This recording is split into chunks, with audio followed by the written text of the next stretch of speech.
Welcome to the driver's line. I'm Greg. And I'm Jordan. Today we have a treat for you. We have pro drifter, racer, Netflix star, model, TikTok sensation, you name it. She's just an all-around amazing person. We have Sara Haro here with us today. Hello. How are you? Doing great. Thank you. Thank you, Sarah, so much for joining. And after our TikTok blew up to almost 5 million views, we just knew we had to get you on our podcast. So thank you for joining us today. Of course. Yeah, no, I was not expecting that video to blow up like that. And then it keeps growing every day. And I'm amazed by it, honestly. It's crazy. Once something takes off, it just keeps on rolling. Pretty much. For sure. Yeah, so you got a pretty interesting background. You're a truck driver, drifter, right? Netflix star, model. But let's start at the beginning there. What kind of first interested you about trucking? What got you into that field? So just growing up in the countryside of Sweden, you'd play around with old cars in the snow, and majority of my friends out there were just like automotively interested. So I always just loved anything with an engine that could take you from point A to point B. So when you go to school in Sweden, you apply for a high school for what you want to work with. So I went basic school until ninth grade, got my final grades there, applied for a trucking high school, but I was kind of split. I was like, I'm a girly girl, but I'm also a vehicle girl. So I was choosing between stylist and truck driving. Where is all the work going to be? Definitely truck driving. And from that, I started driving trucks over in Sweden. It's a smart pick, I think. Yeah, very smart pick. That's pretty cool. It's just I didn't realize that Sweden had school decisions like that, but that's pretty neat how that works. So out of being in Sweden, like impact your love of cars and motorsport, I know a lot of folks in Finland and Sweden, they obviously are masters of the Scandi flick. So is that what kind of got you into motorsport? I mean, I think mostly my dad sold cars in America when I lived over in Sweden. So I'll go visit him and he'd always have me around cars. And then my uncle Stefan did dirt bikes and played around with cars and stuff too. He was a truck driver as well. And then way back before my time, my grandpa did Volvo Amazon rally racing. So from that, I think was my initial thought about it. And then as I grew up over there and playing around with old cars and stuff, it was like set. That is so cool. Those old Volvo Amazons were amazing. I love those. So good. I have a tattoo of it, actually. Oh, do you? That's Well, awesome. Volvo Amazon up here and checkered flag for my grandpa. Oh, that's awesome. So we kind of touched briefly on driving cars in the snow is a fun time. Yeah. I will carefully admit that I may have taken a car around a parking lot a time or two with some friends, but more professionally speaking, what got you into drifting specifically? I mean, quite a big difference in field from trucking, right? Definitely. So I was interested in drifting when I went to this event over in Sweden and Norway called Gatebil, which is kind of like the Swedish Norwegian grid life.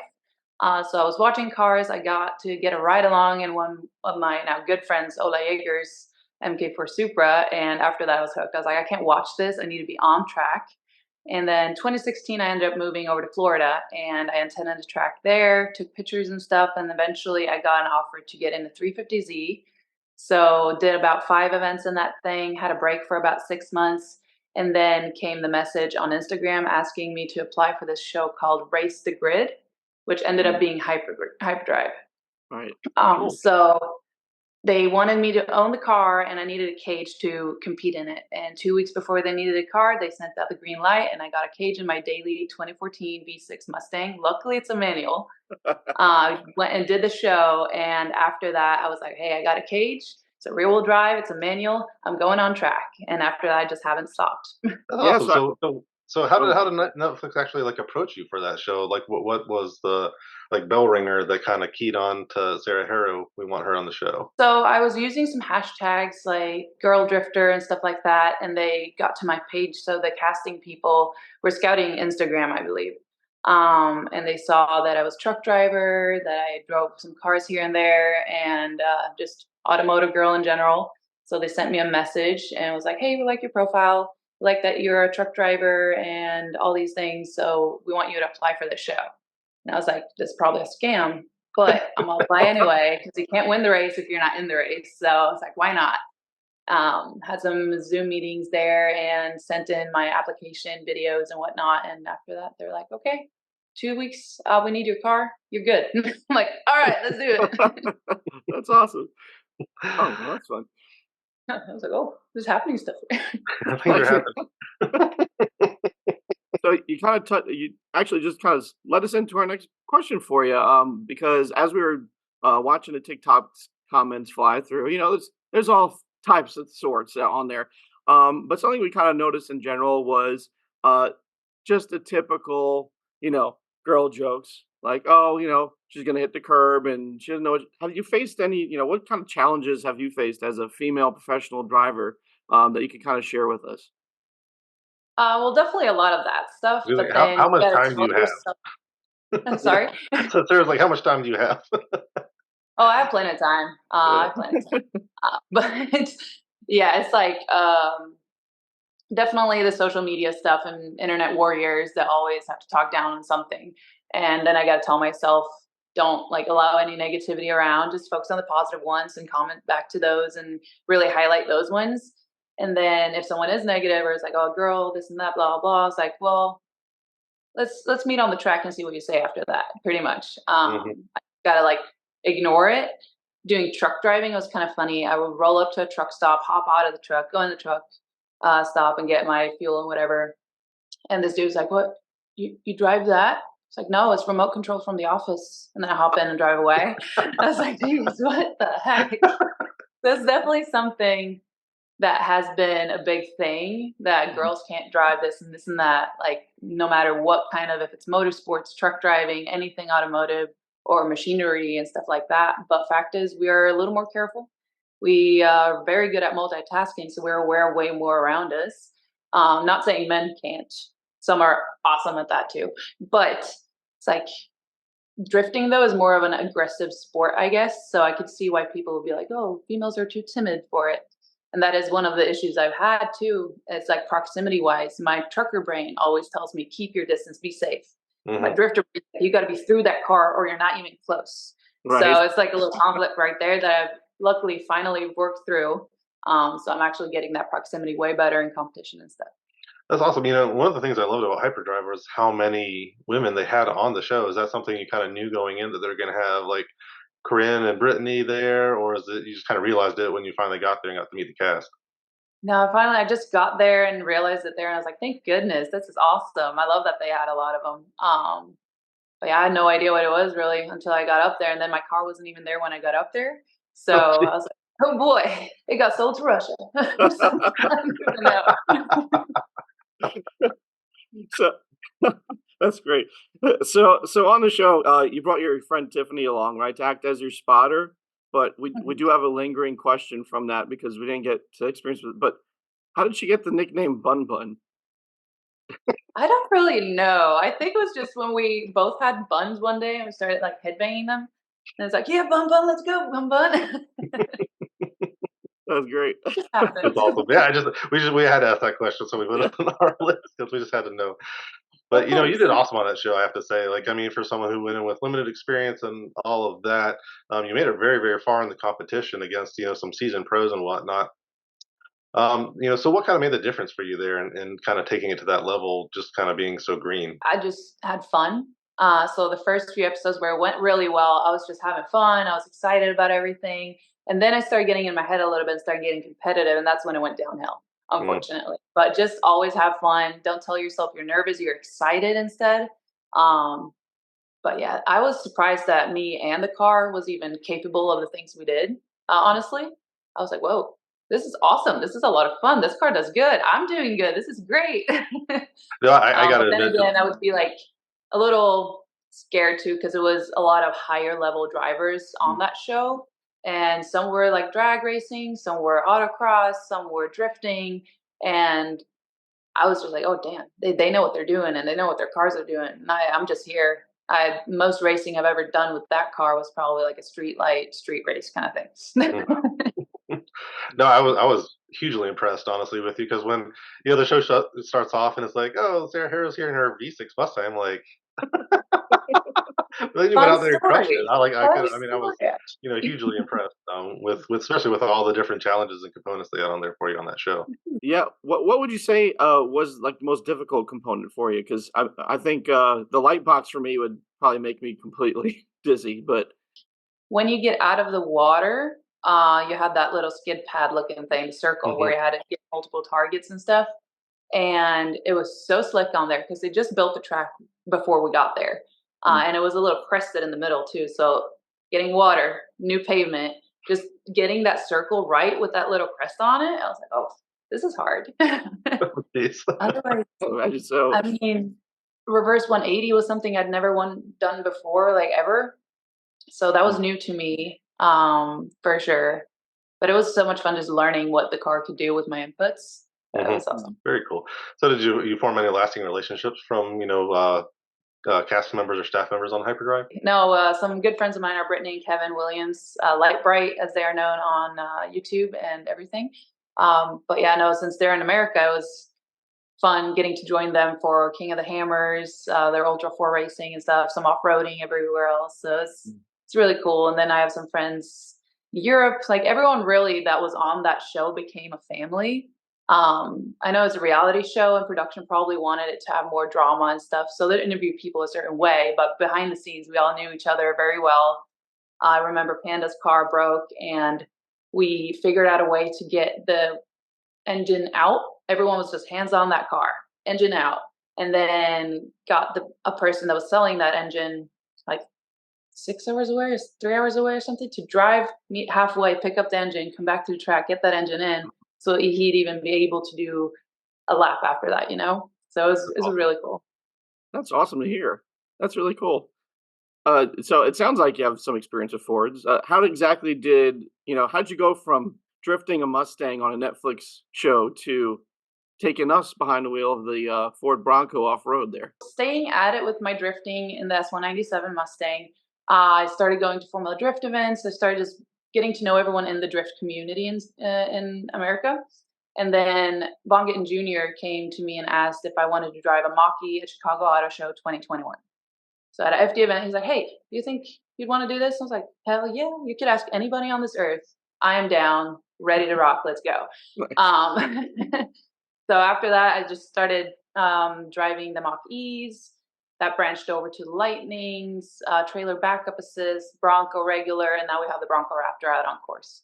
So I've just stuck with Driven Dynamic, which is the group of drivers pulled from different motorsports. It's super cool little group we have that go through the auto shows. Yeah, because there's a ton of people in the comments pining to have your job, and they really want to know how Mhm. do I get into this field, right? So clearly, you stick with it, and there's definitely some rewards involved. Absolutely. And I'm very blessed to be part of the group driven dynamic, but for others that might not have the same kind of experience that our particular group has, there are agencies out there so you can get some seat time to go take some classes, just get behind the wheel more, even if it's a front wheel drive car, just knowing what the car is going to do with your inputs and having that experience is amazing. And go to an agency, see what requirements they require you to have, and they will get you up to different jobs with different brands. So one of the other questions we had a lot in the comments was, people saying, "Oh, you're not off-roading, you're in a parking lot." So how realistic is the off-road course? I mean, off-road course on pavement, and why was it? I mean, obviously we know why it was done that way because we were in New York City, but how realistic do you consider that off-road course? I mean, it's realistic enough for well, New York City people, people that might not go off road a lot. They go on that side hill and they feel the vehicle go a little sideways. It's not even near the maximum of those vehicles, but just the feeling of it is like in a normal car, something's completely wrong if you're at that angle. So for them, it is very exciting, and for the kids too, it's a safe, exciting thing to do in the city of New York. Um, so realistic though, comparing it, Eh, depends on what you're driving over, what trail you're doing, but it's probably going to be more combination, not that extreme of a kind of wheel popping off the ground kind of thing and stuff. So I don't know. It's what we can bring to the city. So I can't really say that it is an off road course. So I do agree with those comments. They're like, oh, they're in the parking lot. It's like, indeed we are, sir. Indeed. Oh, she read the instruction manual. Indeed, I did. I did. Absolutely. It's like, Well, I will what tag are we gonna do? well, I'll tag on to that because, I mean, there's a lot of folks on there who are saying, they could take their Altima, their Prius, their Kia Souls on there, and it'll You do take just any fine. car at least once. At least once. That's what I was Yeah, thinking too. I'd love to see a Prius make it up the hill and do the teeter totter thing. Yeah, that'd be great. At least once. They'll get up it, maybe. Unless bumper and everything is done. Oh, so, after we went down that big hill, you kinda just let it roll at the end. Is that something that they told you to do, or is that something you like to do just for fun? That's how I keep my days entertaining. I'll do it once in a while, so not a every lap thing. There's 3 ways to go down that hill, or probably more even. It's trail control, let it break down for you at the speed you set, or you're on the brakes and then engine breakdown, shift up as your engine breaking down. Or like I did there, I paused, put her in neutral, let her roll and braked at the bottom. So I you're think that For definitely the fun playing to of your audience. it. Yeah, no, that was just a fun lap, basically. Well, we feel very privileged that you chose that us for us. That's awesome. I got you. I got you. Do you feel like the Raptor is a race ready truck? That's also another comment that popped up a bunch of times. You stated that, and a lot of people were like, "No way, it's not a race ready truck. What is she talking about?" I mean, with the Fox suspension, though, if you're going out on the Baja for just off road kind of mellow race, if you put that at that point, or even like a short course, honestly, that thing handles Mm. really nice. It's got the power, it's got the setup, the valving, everything. It's, I believe, race ready, depending on what race you do, of course. If you're doing trophy truck stuff, you got to upgrade a lot of stuff on any vehicle. But for like rally kind of race or yeah, Baja stuff, absolutely. I stick Yeah, with it. especially yeah, Yeah. especially just going out and having fun with your friends, right? Which is really the Yeah. purpose of the Raptor, it's yeah, gonna be going out and having fun in the sand, getting dirty. Mhm. So, viewers kinda noticed you had a little bit of a smirk or smile on your face the entire time during the event, so would you just kinda chalk that up to how much you enjoy doing that Or was it your amazing company? I it mean, was probably that too. I mean, let's It be was the honest. company, of course. No, but I do love the job. It is a lot of fun. No ride is the same because you always give different people rides. It's just fun getting to tell people about the vehicles that I'm driving, why it's doing certain things, all the cool things they can do, even though they're probably going to remember 2 things I said for that whole app, unless they're videoing it. But it's like, it's a really fun job. It is. You get to meet a lot of people, you get to try different vehicles. It's pretty cool. So I enjoy it for sure. well, and your knowledge of the Bronco came through very clearly. I mean, it was incredible the stats that you're able to just like rattle off while you're doing this intense driving course. What did you do to prepare for that? Like, what did you have to go through? So they'll let us know what we're driving for the event. So sometimes we'll be going between Bronco Sport, regular Bronco, and Bronco Raptor, or sometimes we'll be swapping between Bronco and Mach E track and stuff when we did our own EV track. So basically, you study up. So all those people that were saying, "Oh yeah, she read the instructions. She read everything about it." Yes, I did. Absolutely. Um, So basically, prep by reading up on each vehicle. All of us in Driven Dynamic are professional drivers of different kinds, so we kind of know what our inputs are going to do. Well, we do know what our inputs are going to do to a vehicle, and it's also Ford being safe at the auto shows in case of an emergency. We know how to handle it. So basically, you just read up on it. What does what to the vehicle? What I have to do for the vehicle to do what I want it to do. So there wasn't anything like specifically that Ford gave you, like in terms of a class or anything like that on the car. Okay. Nice. Nope. Our group is basically already trained with our experience prior to the auto shows. And our So were boss you is the instructor for all the tier training and stuff at Ford.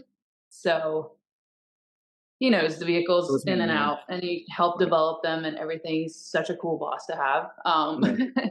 But yeah, so if we do need any tier training or stuff like that, they will put us through it for sure. let's talk about cars a little bit since this is a car show after all. So what's your current daily driver? It's so cute. It is a 2001 Toyota Corolla. Ah, I love it. She Oh, rocks. Oh my god, it's got an engine light for about 1,000 or 10,000 kilometers. Uh, does she have a name? yeah, Beton. Oh, okay. That's I'm gonna need to practice that one. Yes. Bettan.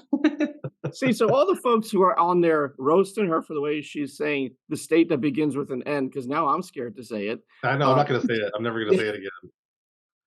Because even as Americans, we mess that up. There's some intense language going on there. See, Nevada, give her a break. Nevada, I don't even know. Nevada. One of those 2 is right.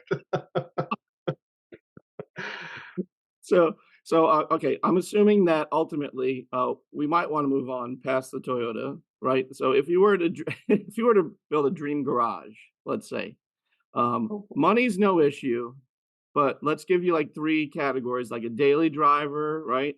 Like a grand tour type car, and then like a supercar.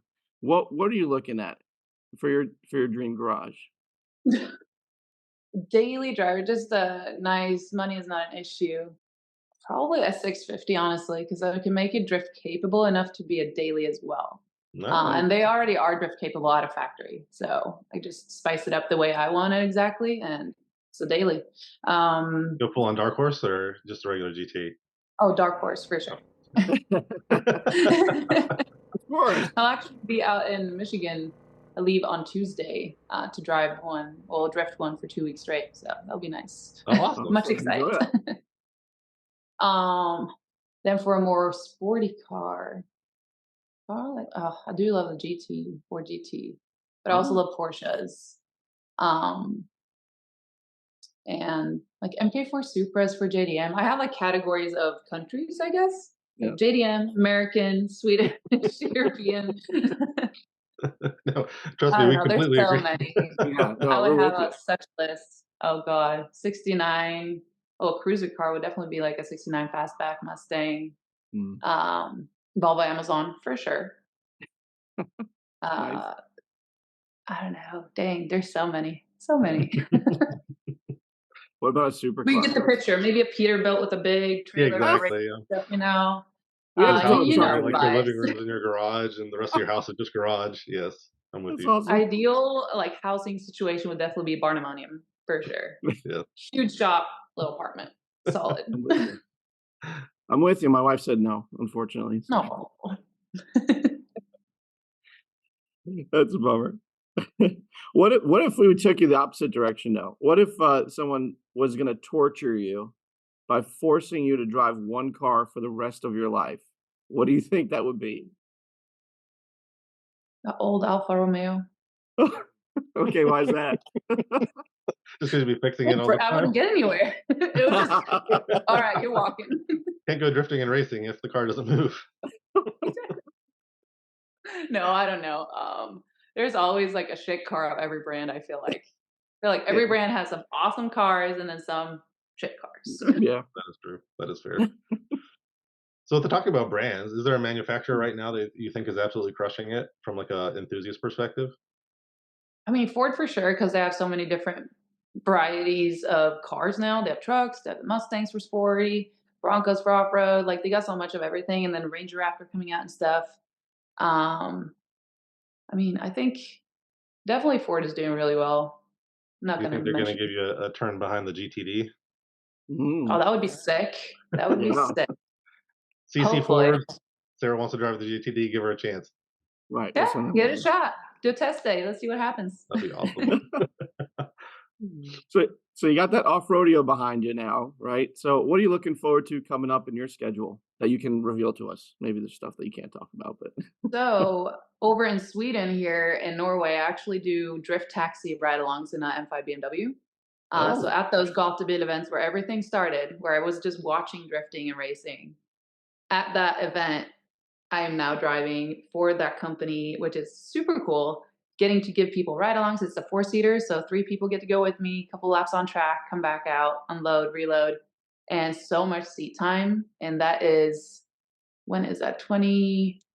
It's the weekend after the 20th or during the 20th of Mm, May.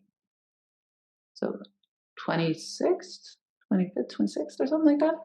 Schedules. But yes, that is the next event I'm doing.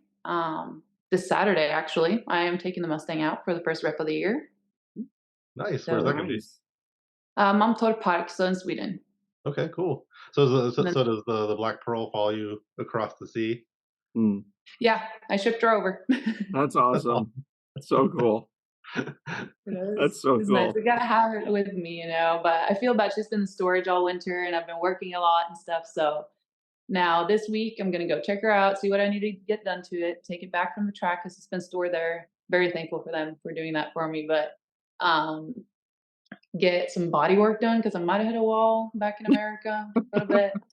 and rewrap it. So it's going to have a completely different look for the first event for the Mustang of the season, which is later in July, that I've scheduled as of now. But schedules change all the time. It's like add on that event, add on that event. Oh, that one I can do. Yeah, the body damage is going to be an occupational hazard of drifting, unfortunately. It's fine. It'll be fine. It'll buff out, I'm sure. Bondo. Just fine. Everything's fine. Do you see any more radical SR3 racing coming up? Any more of that coming up? That would be a lot of fun, but unfortunately, I've not been at it with that stuff that much. Okay. I do want to do like a track test day in Norway with some Porsches and whatnot, but we'll see what happens. I'm definitely going to try to get as much seat time, no matter if it's drifting or track, as possible, or even off-road. It's just going to see what's available, how much it is to rent it, or if they want to partner up and do something with it, basically. That's awesome. Hope you find yourself in North Carolina and want some seat time in a Porsche. We got 2 of them here, so let us know. Boy, that's a good time. Yeah, absolutely. We can't get your free track rental, but we can get your free car. Nice. All right. Yeah, I will be sure to make for the folks who are listening in that want to follow all of Sarah's adventures, we'll be sure to drop all Sarah's social stuff on this video too, so that you guys can follow her around, because that's definitely worth watching. I'm sure of it. 100%. So, as we kind of close up here, what advice would you give to those, especially the young girls who might be interested in motorsports as a profession? Go for it. Don't be scared of what other people think. You are amazing. You can do whatever you put your mind to, and stay at it. Don't let people discourage you from it. Everyone started somewhere. Like, people that are podiuming nonstop right now or doing Formula Drift and all those things, they started somewhere too. They sucked. They probably couldn't even do a donut at first. That is fine. No one could. They are where they are now because they didn't give up on it. So don't give up. Just go and have fun. Having fun is a big thing. We really, yeah. Well, thank you, Sarah, so much for joining us this week. Really appreciate your time. Thank you. I appreciate you guys reaching out and wanting me on the show. Yeah, of course. Big thank you to you. We're excited to see where the roads take you. Yeah, and we'll see you next time on the next episode, but we won't have Sarah in, unfortunately. Thanks for joining us on The Driver's Line. If you enjoyed this content, please like and subscribe to make sure you don't miss a thing.